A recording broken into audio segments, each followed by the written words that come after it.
El invitado de Drácula, Bram Stoker. Cuando iniciamos nuestro paseo, el sol brillaba intensamente sobre Múnich, y el aire estaba repleto de la alegría propia de comienzos de verano.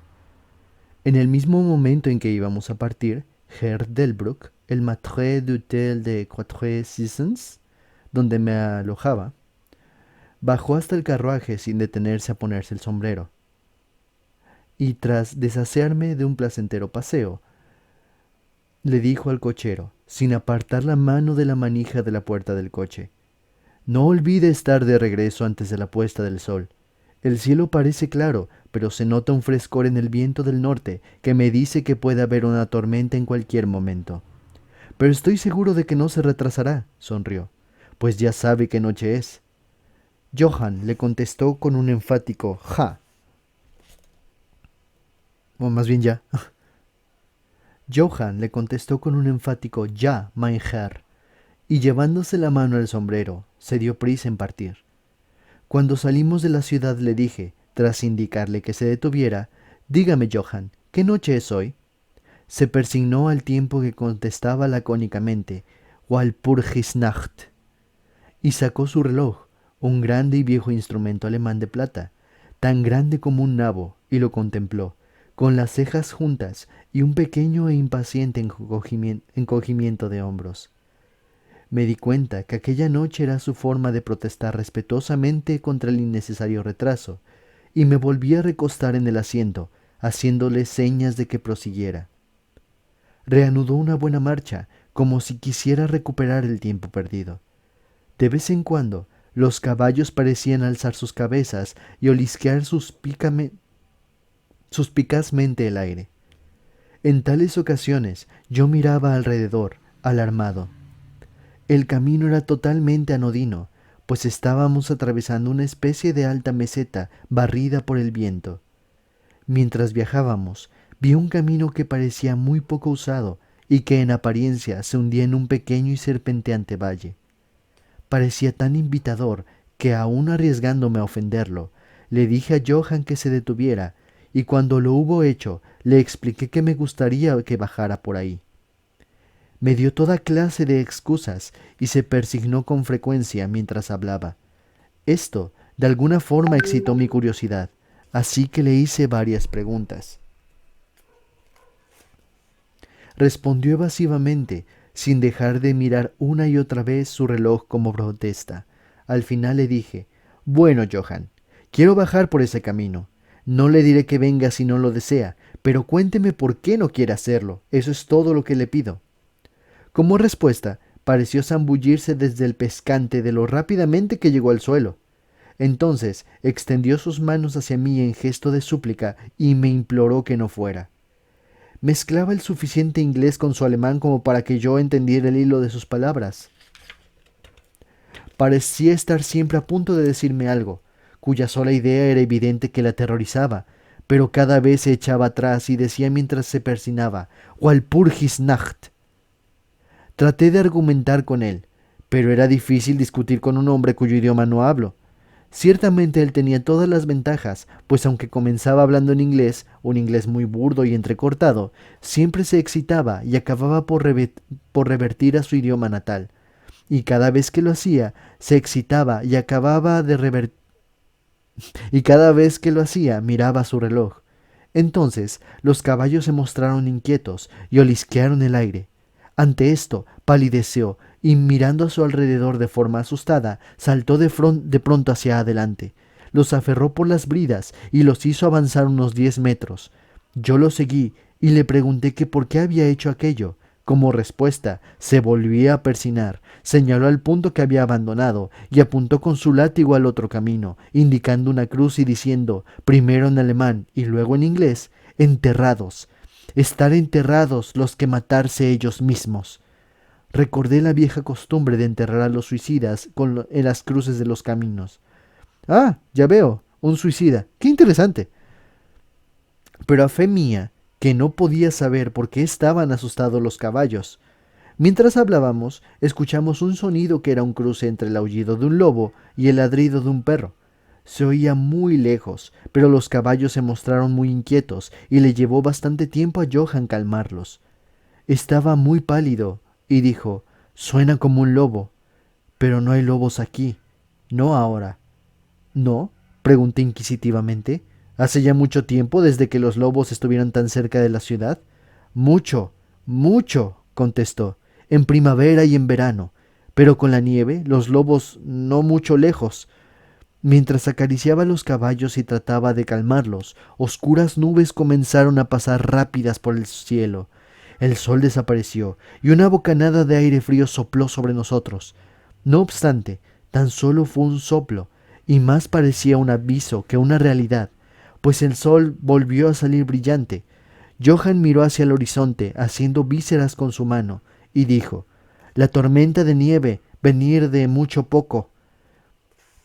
Luego miró su reloj, y manteniendo firmemente las riendas, pues los caballos seguían manoteando inquietos y agitando sus cabezas, subió al pescante como si hubiera llegado el momento de proseguir nuestro viaje.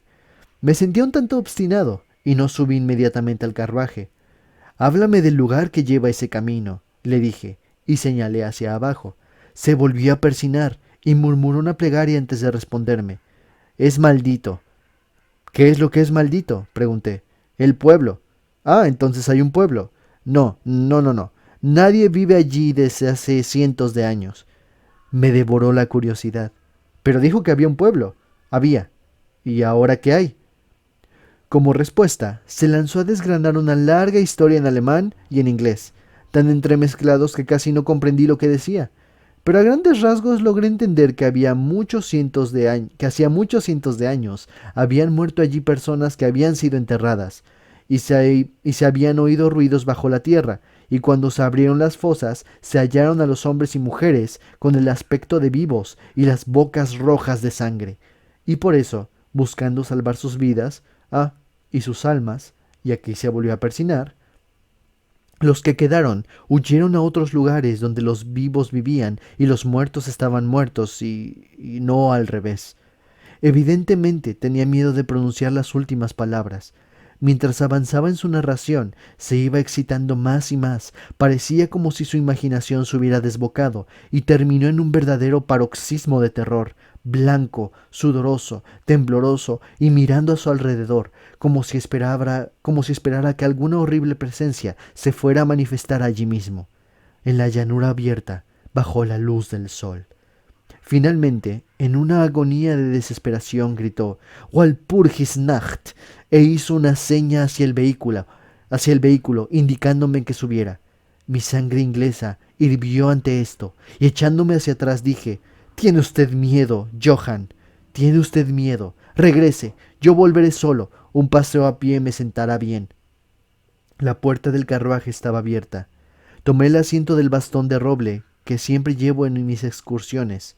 Tomé del asiento el bastón de roble que siempre llevo en mis excursiones y cerré la puerta. Señalé el camino a Múnich y repetí: «Regrese, Johann. La noche de Walpurgis no tiene nada que ver con los ingleses». Los caballos estaban ahora más inquietos que nunca, y Johann intentaba retenerlos, mientras me imploraba excitadamente que no cometiera tal locura. Me daba pena el pobre hombre. Parecía sincero. No obstante, no pude evitar echarme a reír. Ya había perdido todo rastro de inglés en sus palabras. En su ansiedad, había olvidado que la única forma que tenía de hacerme comprender era hablar en mi idioma, así que chapurreó su alemán nativo. Comenzaba a ser algo tedioso. Tras señalar la dirección, exclamé: «¡Regrese!», y me di la vuelta para bajar por el camino lateral hacia el valle.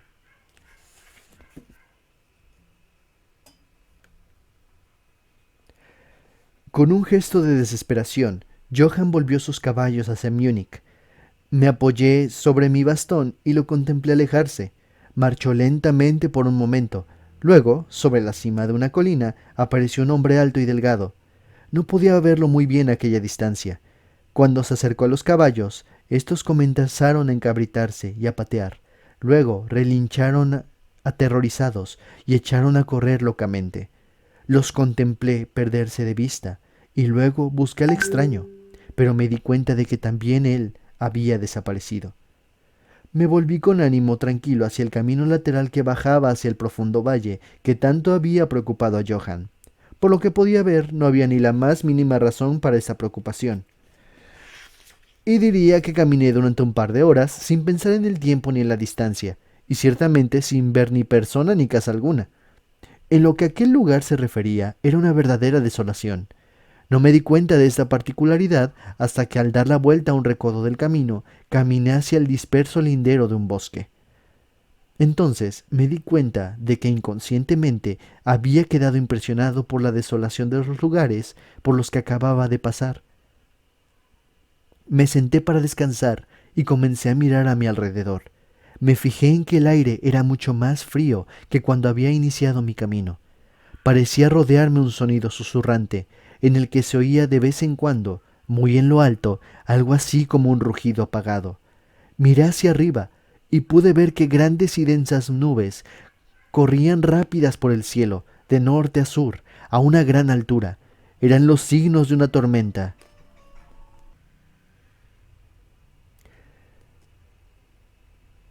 Eran los signos de una tormenta que se aproximaba por algún lejano estrato de aire. Noté un poco de frío, y pensando que era por haberme sentado tras la caminata, reinicié mi paseo. El terreno que cruzaba ahora era mucho más pintoresco. No había ningún punto especial digno de mención, pero todo en él se notaba con cierto encanto y belleza.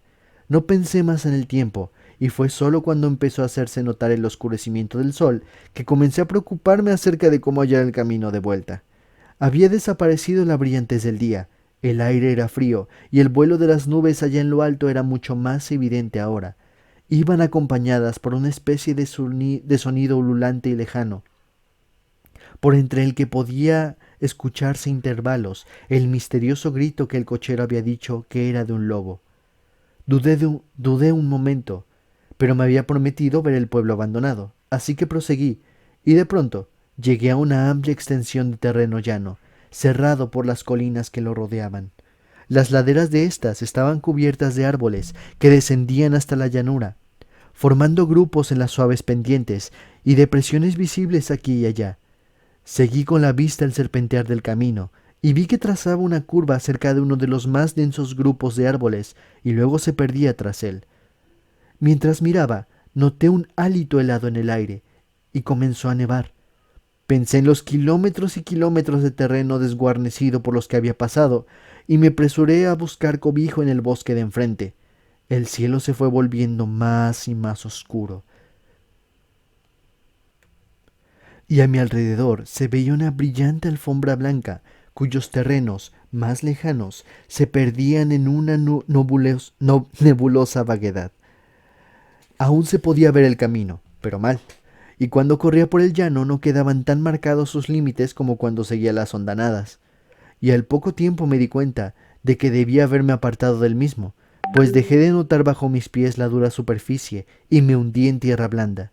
Entonces el viento se hizo más fuerte y sopló con creciente fuerza hasta que casi me arrastró. El aire se volvió totalmente helado y comencé a sufrir los efectos del frío a pesar del ejercicio. La nieve caía ahora tan densa y giraba a mi alrededor en tales remolinos que apenas podía mantener abiertos los ojos.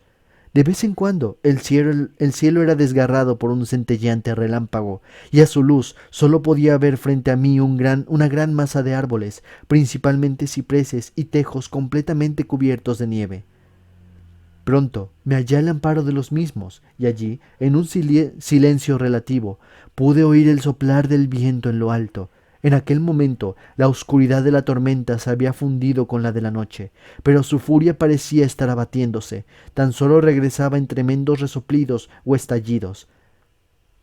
En aquellos momentos el escalofriante aullido del lobo pareció despertar el eco de muchos sonidos similares a mi alrededor. En ocasiones, a través de la masa oscura de las nubes, se veía un perdido rayo de luna que iluminaba el terreno y que me dejaba ver que estaba al borde de una densa masa de cipreses y tejos. Como había dejado de nevar, salí de mi refugio y comencé a investigar más a fondo los alrededores. Me parecía que entre tantos viejos cimientos como había pasado en mi camino, quizá hallara aún una casa en pie, que aunque estuviera en ruinas, me diera algo de cobijo. Mientras rodeaba el perímetro del bosquecillo, me di cuenta de que una pared baja lo cercaba y siguiéndola hallé una apertura. Allí los cipreses formaban un camino que llevaba hasta la cuadrada masa de algún tipo de edificio. No obstante, en el mismo momento en el que la divisé,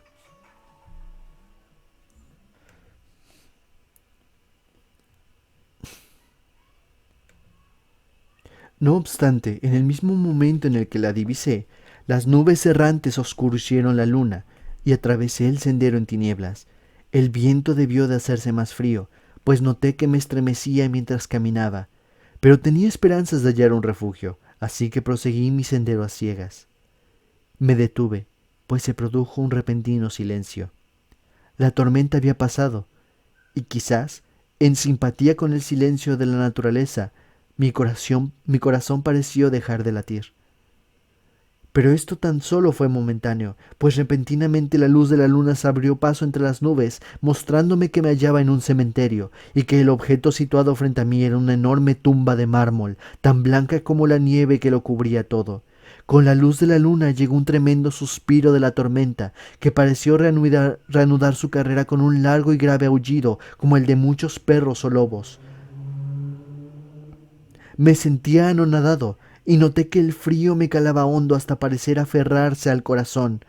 Entonces, mientras la oleada de luz lunar seguía cayendo sobre la tumba de mármol, la tormenta dio muestras de reiniciarse, como si quisiera volver atrás. Impulsado por alguna especie de fascinación, me aproximé a la sepultura para ver de quién era, y por qué una construcción así se alzaba solitaria en semejante lugar.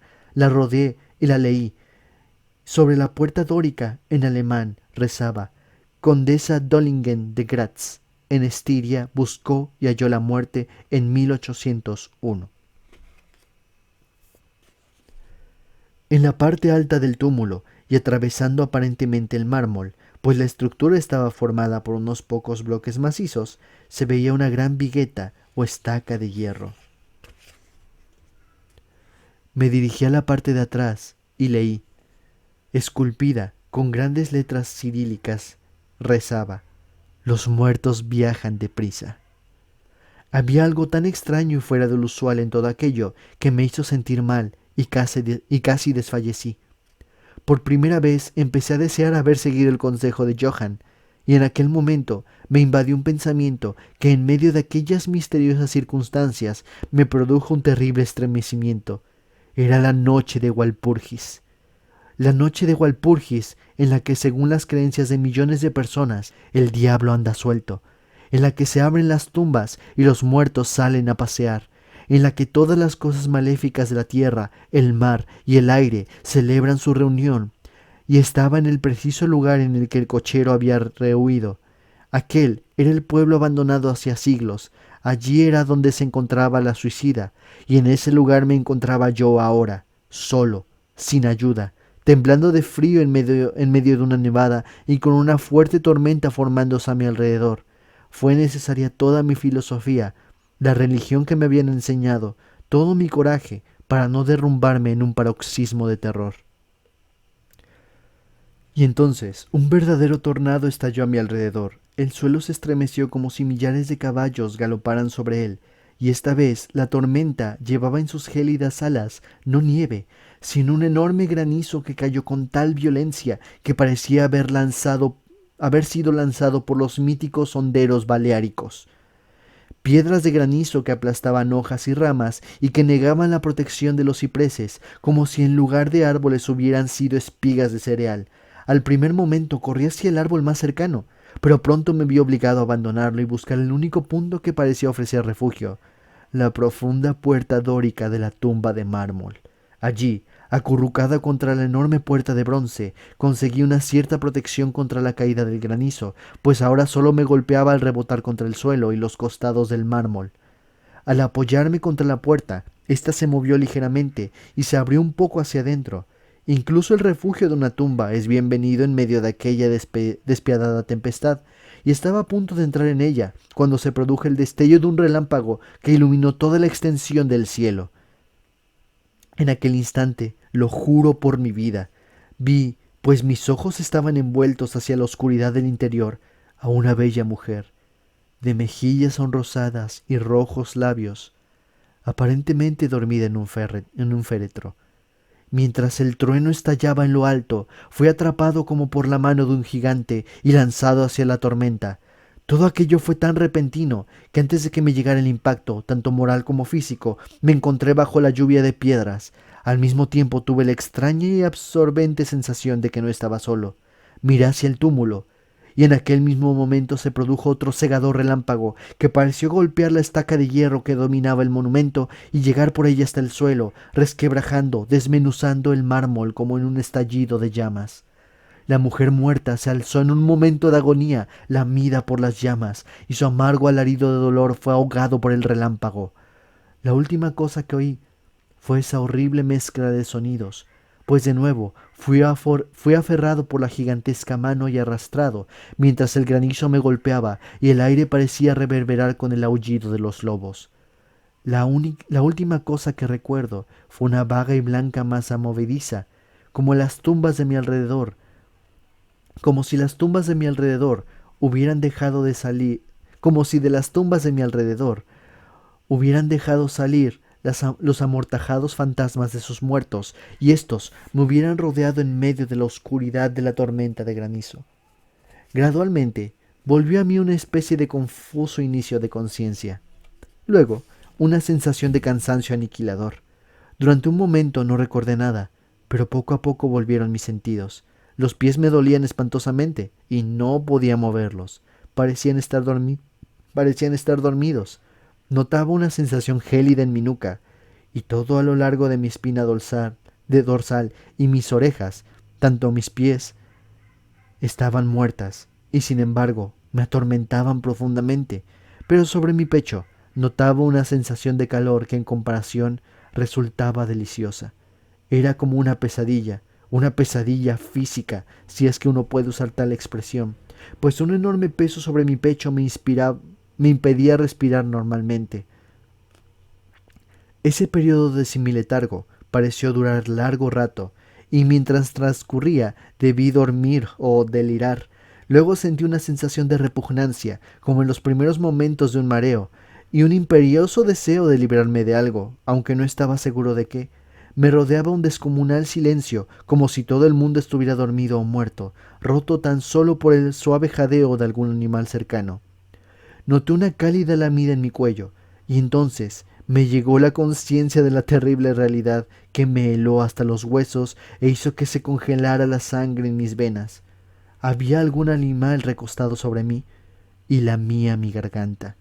No me atrevía a agitarme, pues algún instinto de prudencia me obligaba a seguir inmóvil, pero la bestia pareció darse cuenta de que se había producido algún cambio en mí, pues levantó su cabeza. Por entre mis entrañas vi sobre mí los dos grandes ojos Por entre mis pestañas vi sobre mí los dos grandes ojos llameantes de un gigantesco lobo.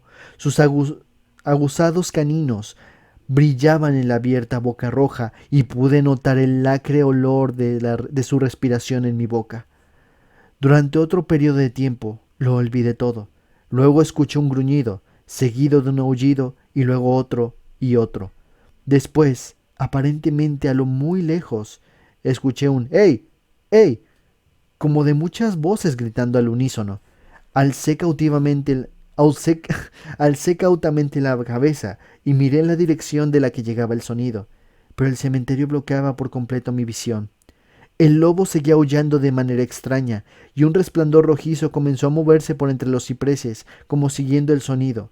Cuando las voces se acercaron, el lobo aulló más fuerte y más rápidamente. Yo temía hacer cualquier sonido o movimiento. El brillo rojo se acercó más, por encima de la alfombra blanca que se extendía en la oscuridad que me rodeaba. Y de pronto, detrás de los árboles, surgió al trote una patrulla de jinetes que llevaban antorchas. El lobo se apartó de encima de mí y escapó por el cementerio.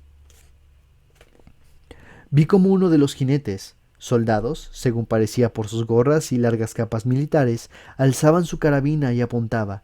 Un compañero golpeó su brazo hacia arriba y escuché cómo la bala zumbaba sobre mi cabeza. Evidentemente me habían tomado por el lobo. Otro divisó a un animal que se alejaba y oyó un disparo.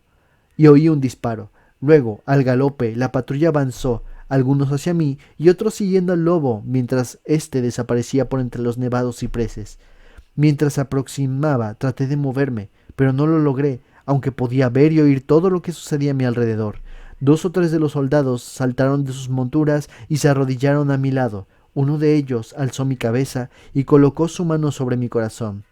«Buenas noticias, camaradas», gritó. «Su corazón todavía late». Entonces vertieron algo de brandy entre mis labios. Me dio vigor y fui capaz de mover del todo los ojos y mirar a mi alrededor.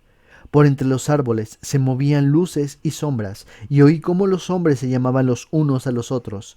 Se agruparon, lanzando asustadas exclamaciones, y las luces centellearon cuando los otros entraron amontonados en el cementerio como posesos. Cuando los primeros llegaron hasta nosotros, los que me rodeaban preguntaron ansiosos: «¿Lo hallaron?». La respuesta fue apresurada: «No, no, vámonos pronto. Este no es un lugar para quedarse, y menos esta noche». «¿Qué era?», preguntaron en varios tonos de voz. La respuesta llegó variada e indefinida, como si todos los hombres sintieran un impulso común por hablar y sin embargo se vieran refrenados por algún miedo compartido que les impidiera airear sus pensamientos. «Era una cosa», tartamudeó uno, cuyo ánimo, obviamente, se había derrumbado. «Era un lobo, sin embargo, no lo era», dijo otro sin poder evitar estremecerse. «No vale la pena intentar matarlo sin tener una bala bendecida», indicó uno con una voz más tranquila. «Esto nos está bien merecido por salir en esta noche. Desde luego que nos hemos ganado los 1000 marcos», dijo un cuarto. «Había sangre en el mármol derrumbado», dijo otro tras una pausa. «Y desde luego el rayo no la puso ahí. ¿Él está a salvo? Miren su garganta. El lobo estaba echado encima de él. Le estaba dando calor». El oficial miró mi garganta y replicó: Él está bien, la piel no ha sido perforada. ¿Qué significará todo esto? Nunca lo habríamos hallado de no haber sido por los aullidos del lobo». «¿Qué es lo que le ocurrió a ese lobo?», preguntó el hombre que sujetaba mi cabeza.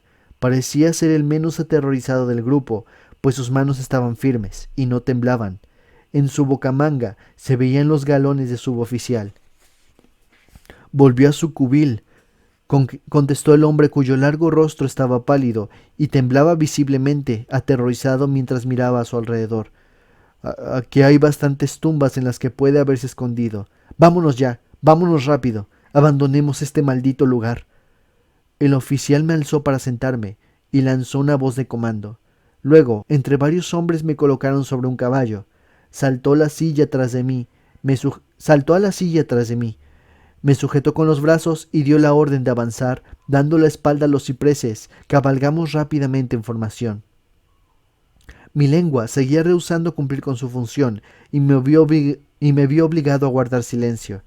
Debí de quedarme dormido, pues lo siguiente que recuerdo es estar de pie, sostenido por un soldado a cada lado. Ya era casi de día, y hacia el norte se reflejaba una rojiza franja de luz solar, como un sendero de sangre sobre la nieve. El oficial estaba ordenando a sus hombres que no contaran nada de lo que habían visto, excepto que habían hallado a un extranjero, a un inglés, protegido por un gran perro. «¡Un gran perro!». «Eso no era ningún perro», interrumpió el hombre que había mostrado tanto miedo. «Sé reconocer un lobo cuando lo veo». El joven oficial le respondió con calma: «Dije un perro». «¿Perro?», reiteró irónicamente el otro. Resultaba evidente que su valor estaba ascendiendo con el sol y señalándome dijo: «Mírele la garganta. ¿Eso es obra de un perro, señor?». Instintivamente alzé una mano al cuello y al tocármelo grité de dolor. Los hombres se arremolinaron para mirar. Algunos bajaron de sus sillas y de nuevo se oyó la voz calmada del joven oficial: «Dije que un perro. Si contamos otra cosa, se burlarán de nosotros». Entonces monté tras uno de los soldados y entramos en los suburbios de Múnich. Múnich.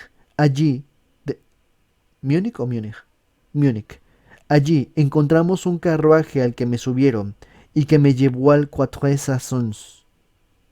El 4 estaciones. El oficial me acompañó en el vehículo.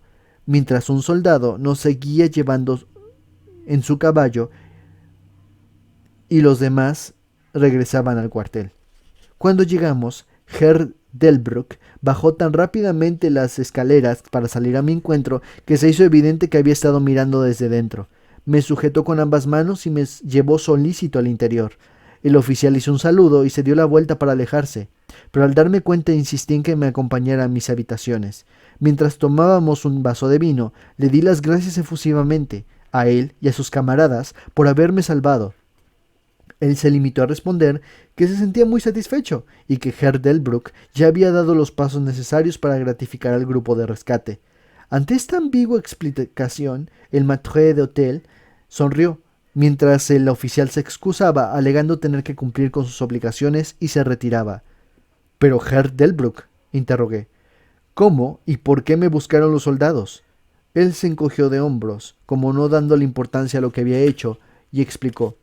«Tuve la buena suerte de que el comandante del regimiento en el que serví me autorizara a pedir voluntarios». «¿Y cómo supo que estaba perdido?», le pregunté.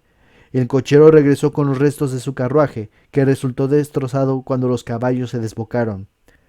«¿Y por eso envió un grupo de soldados en mi búsqueda?». «Oh, no», me respondió. «Pero antes de que llegara el cochero, recibí este telegrama del boyardo del que usted es huésped». Sacó del bolsillo un telegrama, me lo entregó y lo leí. «Bistritz, tenga cuidado con mi huésped. Su seguridad me es preciosa.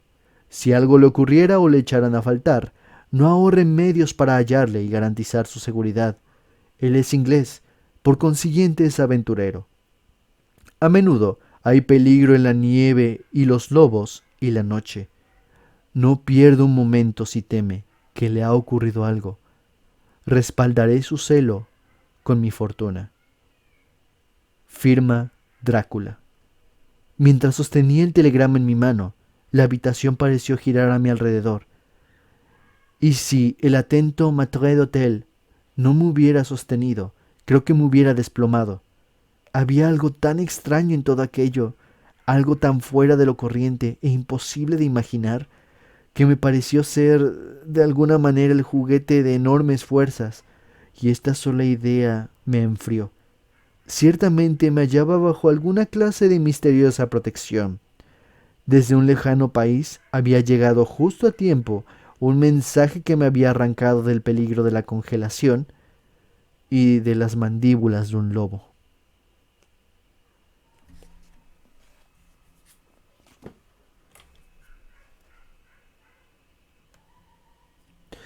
No estoy completamente seguro, pero me parece que esta historia, El invitado de Drácula, bien podría ser una precuela hacia la misma novela, ya que, pues, como es obvio, en la novela de Drácula, Drácula encuentra su fin al final de la historia.